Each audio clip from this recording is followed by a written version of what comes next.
wabarakatuh. Selamat sore kawan-kawan sekalian. Terima kasih teman-teman media. Alhamdulillah proses persidangan kita sudah selesai dan kita semua menghormati putusan MK ini.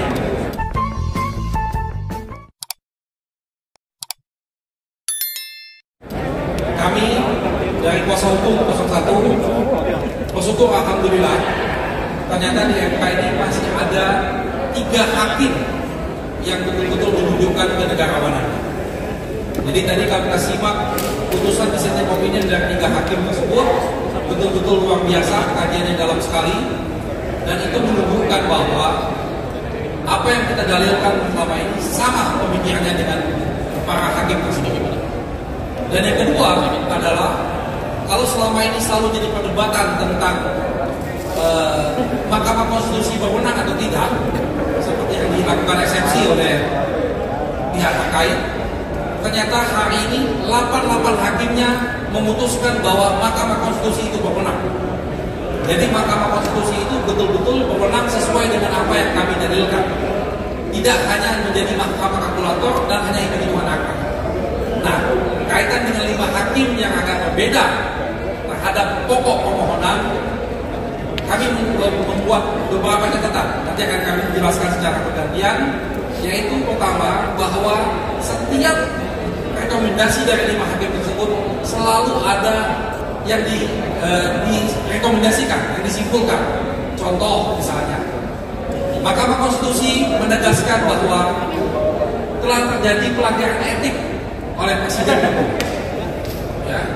Lalu Mahkamah Konstitusi juga menegaskan bahwa Bawaslu ke depannya jangan lagi bertindak yang seperti saat ini, hanya prosedural, tidak menanggapi laporan-laporan kita. Dan banyak lagi rekomendasi-rekomendasi dari Mahkamah Konstitusi yang disampaikan dalam proses persidangan tadi. Nah, kaitan dengan pokok-pokok permohonan yang lain akan dijelaskan secara bergantian ya. Nanti penutup oleh kami. Yang mana ya? Yang mana? Assalamualaikum warahmatullahi wabarakatuh. Keren cerdas. Jadi kawan-kawan semua, tadi kita hampir down, tapi ternyata ada 3 hakim konstitusi yang luar biasa. Jadi walaupun secara formal permohonan kami belum dikabulkan, belum kan? Tetapi ada 3 hakim konstitusi yang luar biasa. Dan 3 hakim konstitusi ini 3 profesor. Profesor Saldi Isra, Profesor Eni Nurbaningsi.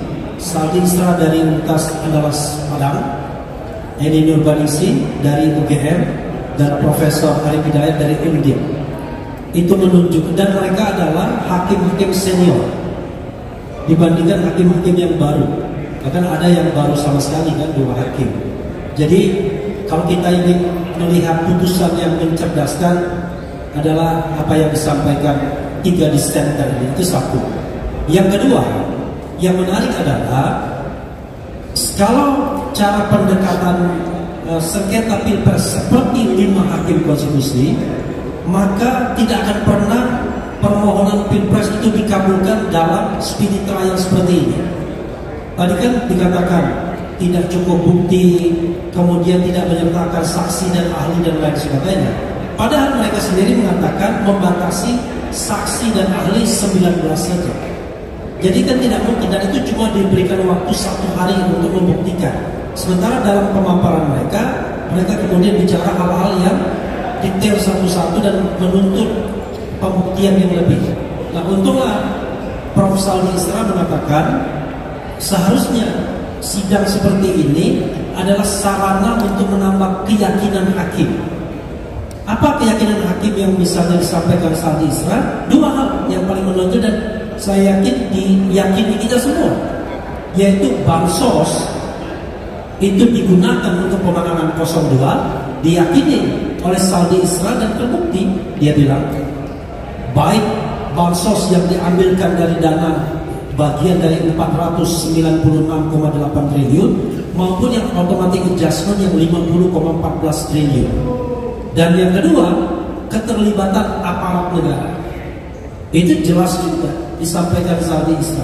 Nah, kalau kita lihat komplain masyarakat civil society termasuk yang amicus curiae itu rata-rata bicara soal kecurangan pemilu yang bermuara pada penggunaan dana negara dan penggunaan aparat negara, dan itu adalah bahaya laten pemilu yang tidak jujur dan tidak adil serta tidak demokratis dimanapun. Terakhir, alhamdulillahirobbilalamin, sebenarnya tim 01 tidak kalah dengan 03. Justru kami menang. Semua dalil yang mereka ajukan itu ditolak, yang mengatakan bahwa Mahkamah Konstitusi hanya 02, Mahkamah hitung-hitungan, 02 ya, Mahkamah hitung-hitungan dengan 6 ahlinya. Ternyata mereka ditolak, termasuk juga eksepsi mereka ditolak. Nah, cuma kita dikalahkan oleh 5 hakim konstitusi yang menganggap yang apa yang kita sampaikan belum cukup. Itu saja, dan kami terus berbahagia dan berbangga, dan mudah-mudahan demokrasi kita hidup ke depannya. Wassalamualaikum warahmatullahi wabarakatuh. Keren cerdas.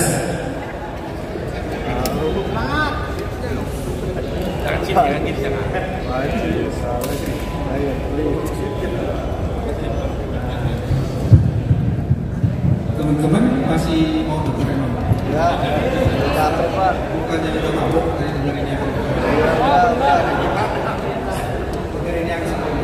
baik, saya akan memulai dengan hal-hal yang diungkapkan. Yang pertama, saya memiliki asumsi ini. Seandainya Ketua Mahkamah Konstitusi Pak Soehartoyo masih berpihak dan berpijak pada dissentingnya pada putusan nomor 90, maka dipastikan permohonan kami terima.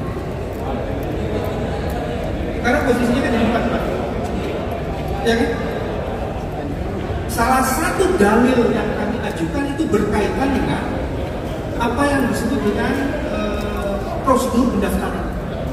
Bila saja dissenting opinion dalam putusan 90 masih dijadikan basis dan dasar untuk memutus permohonan sengketa pilpres ini, dipastikan permohonan dari 01 dan 03 akan dikabulkan. Jadi ada pergeseran. Nah, ini soal sifat-sifat kenegaraan. Apakah pergeseran ini karena memang value atau tekanan? Saya tidak bisa memastikan. Itu yang pertama ya.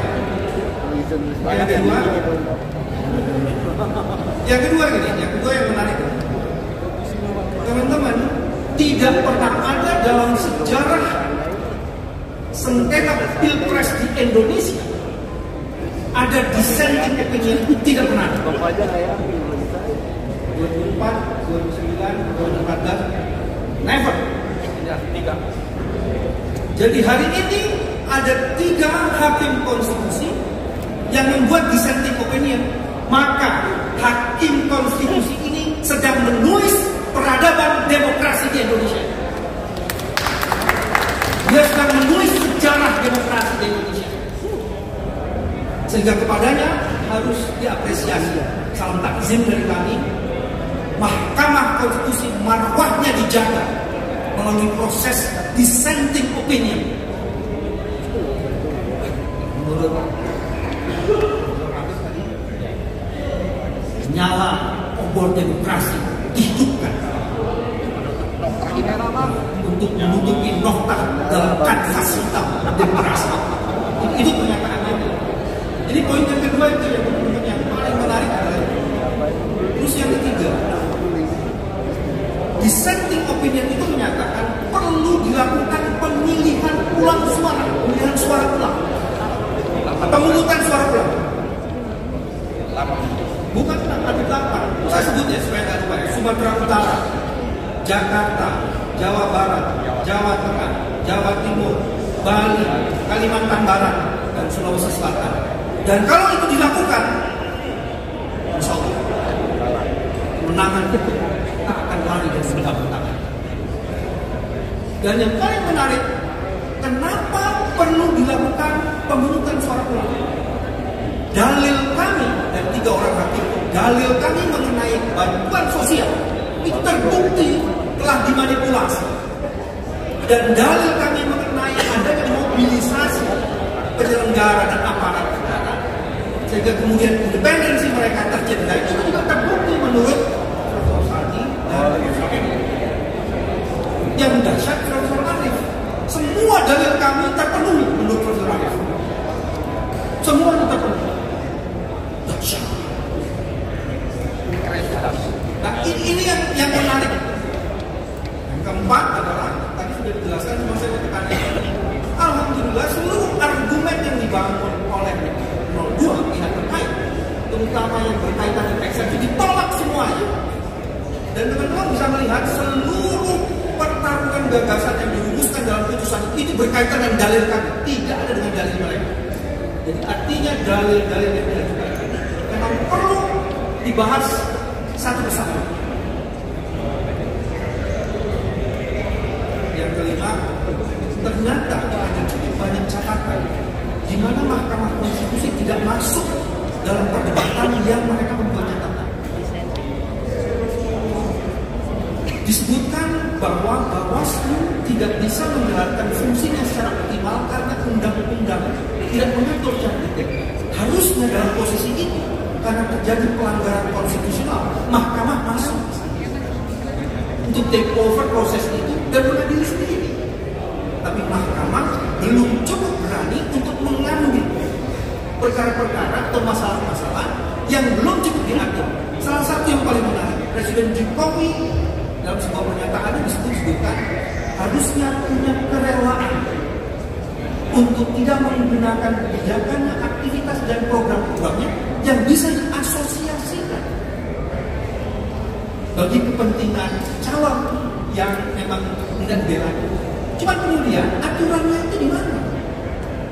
Seharusnya karena ini adalah forum konstitusional, ada pelanggaran value of the constitution, terutama pasal 22 ayat 1, maka Mahkamah harus masuk ke situ.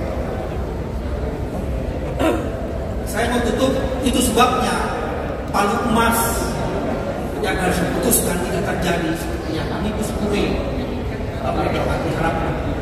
Yang terjadi adalah palu godam.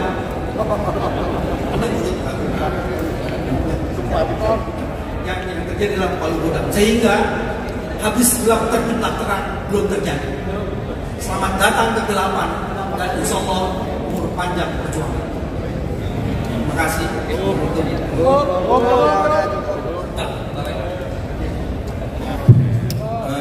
Kawan-kawan, saya ingin menambahkan saja beberapa hal yang penting.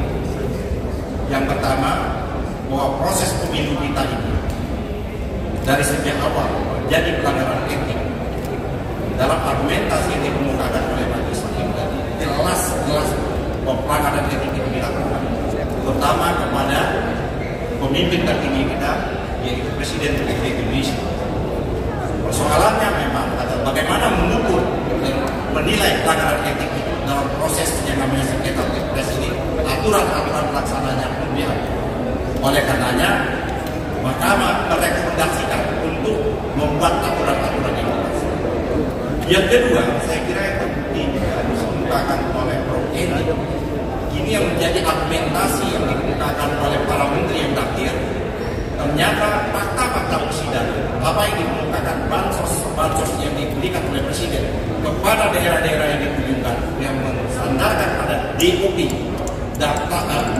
dana operasi Presiden, tidak diatur sebagaimana aturan yang dibuat. Itu jelas, artinya di sini telah terjadi abuse of power yang dilakukan oleh Presiden Jokowi dalam melaksanakan yang namanya dana operasi Presiden tersebut. Yang ketiga, di samping itu saya kira yang tidak kalah pentingnya juga meminta sesungguhnya kepada lembaga-lembaga yang terkait dalam hal ini Dewan juga untuk melaksanakan fungsi-fungsi yang sebagaimana yang harus dilaksanakan oleh Dewan Perwakilan Rakyat. Oleh karena itu, belum waktu yang terlambat, proses yang ada di Mahkamah Konstitusi ini menjadi jalan, menjadi laluan bagi Dewan Perwakilan Rakyat untuk menggunakan hak angketnya dalam proses paling tidak dikemukakan di Mahkamah Konstitusi ini. Jadi kawan-kawan, dari seluruh argumentasi kita, pelanggaran konstitusi, persuduran, dan penyalahgunaan dana bansos dan mobilisasi aparat yang dilakukan oleh pemerintah Jokowi ini paling tidak menurut 3 hakim itu sudah terbukti sah dan meyakinkan. Terima kasih. Oke. Ya, sedikit aja dari saya. Pertama, terima kasih media yang dengan sabar masih menunggu sampai sore hari ini. Ya, kita mulai sidang dari jam 9 pagi sampai jam setengah 4. Kalau saya melihat di dalam ruang sidang, pertama saya merasa bangga dan apresiasi khususnya kepada 3 hakim konstitusi yang punya dissenting opinion. Jadi kalau istilahnya kita ada 8 hakim konstitusi, kita itu menangnya 3. Jadi kita bukan kalah, menangnya 3. Yang 5 biasa. Ya kira-kira begitu. Kemudian dari semua permohonan kita dibahas satu persatu dengan detail. Ini menunjukkan tim hukum nasional sangat profesional. Ya, sekali lagi saya apresiasi kepada tim hukum nasional, ada Pak Ari, ada Pak Refli, Pak BB, Pak Yani, dan yang lain-lain.